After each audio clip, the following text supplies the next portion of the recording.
O Cruzeiro já está de olho no mercado em busca de nomes para a temporada de 2025. Isso porque alguns atletas têm o seu contrato se encerrando no final da temporada e já podem assinar um pré-contrato. Muitos atletas, por sinal. Só para você ter ideia, aqui no futebol brasileiro tem jogadores como o Tietê lá no Botafogo, o Luiz Fernando, destaque do Atlético Goianiense, que tem contrato só até o final da temporada, o Jean Carlos do Juventude, que é um jogador que tem chamado a atenção de outras equipes, o Michael, o Gabriel Barbosa, entre muitos outros jogadores que poderiam deixar suas equipes. E alguns dias atrás, a gente trouxe para vocês a informação do jornalista Thiago Fernandes, que falou que o Matos já estaria de olho, para assinar algum pré-contrato já neste meio de temporada. E agora o jornalista Jorge Nicola confirmou essa informação e ainda afirmou que o Alexandre Matos tem em mão uma lista de jogadores que estão em final de contrato.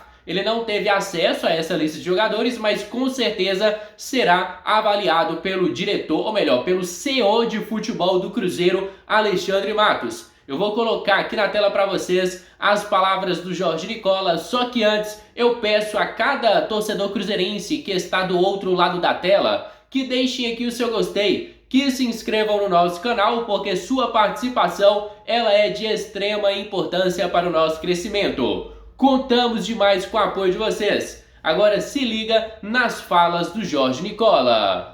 Quero falar agora sobre o Cruzeiro de Alexandre Matos. O Cruzeiro não pretende contratar mais jogadores nessa janela, mas o Matos já começou um trabalho prospectando a janela do começo do próximo ano. E aí a ideia é um pouquinho diferente. Como o Cruzeiro nesse momento precisou contratar jogadores empregados, gastou bastante dinheiro.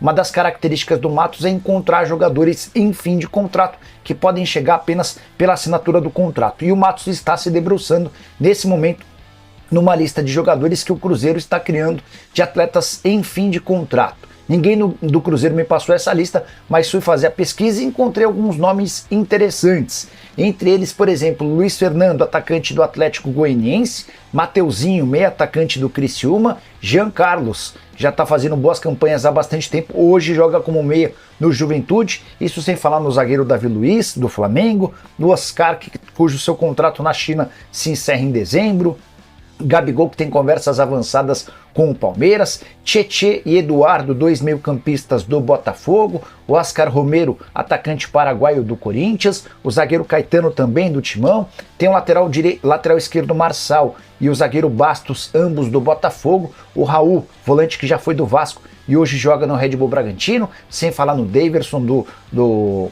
Cuiabá, entre vários outros jogadores. Dessa lista toda que eu passei, tem algum nome que vocês gostam? Caberia nos clubes mineiros? O Cruzeiro já está se preparando para o próximo jogo, que será contra o Juventude na quarta-feira às 7 horas da noite. Uma expectativa de público na casa dos 40 mil torcedores. O Mineirão vai estar lotado. E aproveitem, porque depois o Cruzeiro vai jogar fora de casa e o próximo jogo do Cruzeiro vai ser contra o Fortaleza, lá em Cariacica. Ou seja, vamos ficar um tempo fora de Belo Horizonte graças à antiga gestão que vendeu o mando de campo do Cruzeiro. E olha só, nesta segunda-feira, o Cruzeiro, por meio das suas redes sociais, divulgou a informação que Juan Inácio Dineno, o volante Wallace e também o lateral esquerdo Marlon, que foram desfalques do Cruzeiro, já vão estar à disposição do treinador Fernando Seabra para a próxima partida. Grande expectativa eu tenho em Juan Inácio Dineno. Acredito que, mesmo com a chegada do Lautaro Dias e também do Caio Jorge, que foi uma contratação que eu mesmo tive muitas dúvidas, eu ainda coloco minha maior expectativa no centroavante do Cruzeiro, em Juan Inácio Dineno. O Wallace, jogador que agora estará à disposição do nosso treinador, é outro atleta que também pode pintar já de cara na equipe titular. Isso porque Álvaro Bareal tomou o terceiro cartão amarelo, vai fazer muita falta, estava desempenhando um excelente futebol. Com isso, Matheus Henrique deve assumir a titularidade do Cruzeiro e aí nós não sabemos se o Seabra vai colocar o Wallace ou podemos dizer, a gente tem o Romero ali, que vai brigar posição com o Wallace, e aí temos também, neste momento, o Lucas Silva, que também poderia ser substituído pelo Wallace. Eu, particularmente, montaria o meio de campo do Cruzeiro com o Wallace Romero jogando de primeiro e segundo volante, um pouco ali, né,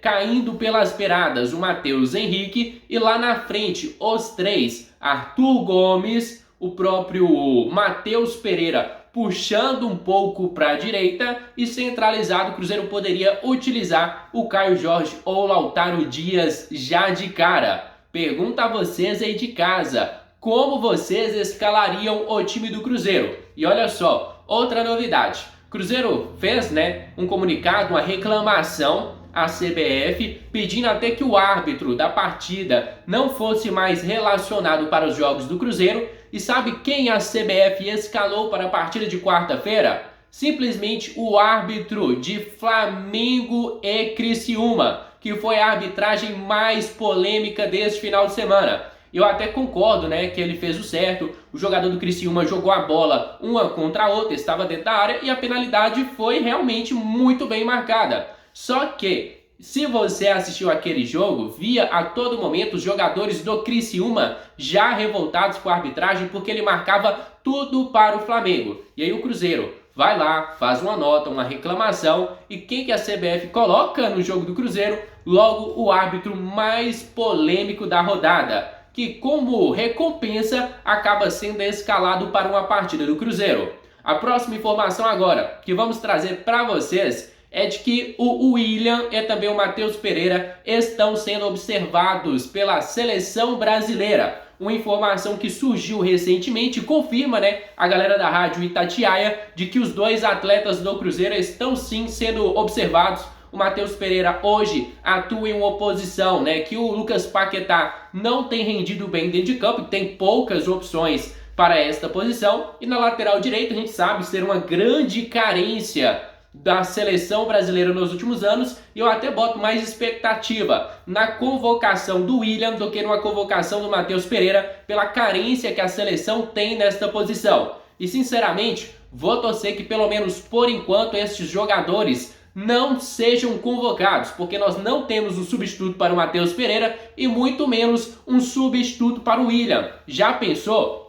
Belton Palacios e Wesley Gasolina brigando por posição, enquanto o William for convocado para a seleção, que nem é garantia que o William vai jogar, mas mesmo assim seria desfalque importante para o restante, né, da temporada em jogos que a seleção precisar deste jogador. Pergunto a vocês, gostariam ou não que o William e o Matheus Pereira fossem convocados pelo treinador Dorival Júnior? Agora, família, prestem atenção. O João Pedro, né, jogador das categorias de base do Cruzeiro, foi anunciado o empréstimo dele também nesta segunda-feira, contrato assinado, tudo oficializado. João Pedro não pertence mais ao Cruzeiro até esta temporada. O jogador está emprestado e fica à disposição do Mirassol até o final do Campeonato Paulista da temporada que vem. Ou seja, por enquanto, João Pedro continua emprestado, depois ele volta ao Cruzeiro e aí a gente vai saber, né, o que o Cruzeiro vai fazer com o futuro do atleta. Agora, família,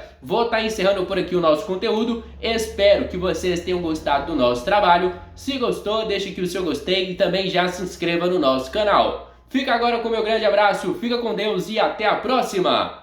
Fui! Olha só, família, outra informação que foi divulgada recentemente é de que o volante Felipe Machado ele tem negociações com o Curitiba, que hoje tem trabalhando lá o Paulo André. O Curitiba já tinha interesse no Machado há um tempo atrás e agora este interesse aumentou após a chegada do Paulo André, uma recomendação maior, uma visão de perto do jogador e com certeza um atleta barato como o Machado. O Cruzeiro não vai dificultar uma transferência do jogador. O Machado tem um salário baixo, é tudo que o Curitiba busca no mercado e é um clube que vai brigar pelo acesso. Tem pretensões profissionais para o atleta. E ao Felipe Machado, sinceramente, desejo tudo de bom para ele. A missão dele aqui no Cruzeiro foi muito bem cumprida, principalmente em 2022. A gente sempre criticou o Machado pela qualidade técnica, até porque exigíamos do Machado uma coisa que ele não tem de qualidade para entregar. Mas é um cara que sempre esteve à disposição do Cruzeiro, um líder dentro do elenco, um cara que não tinha a qualidade técnica que precisávamos, mas mesmo assim se entregava absurdos dentro de campo. Tô falando na questão de entrega. O Machado nunca nunca pedia para sair de um jogo. É um cara extremamente comprometido com o elenco e com certeza ele vai sair do Cruzeiro com o sinal, né, de dever cumprido. Vai deixar realmente seu nome marcado na nossa história. E espero que ele feche com o Curitiba, seja em definitivo, seja por empréstimo, mas aqui no Cruzeiro dificilmente ele vai ter oportunidade. As pretensões do Cruzeiro aumentou e o Machado é um bom jogador, mas principalmente para jogar uma Série B ou até mesmo, né, ficar ali no meio de tabela de um Campeonato Brasileiro Série A. É um cara que vai entregar e eu tenho certeza que o Curitiba não vai se arrepender de sua contratação. Ao Machado, fica meu muito obrigado pelos serviços prestados ao Cruzeiro Esporte Clube.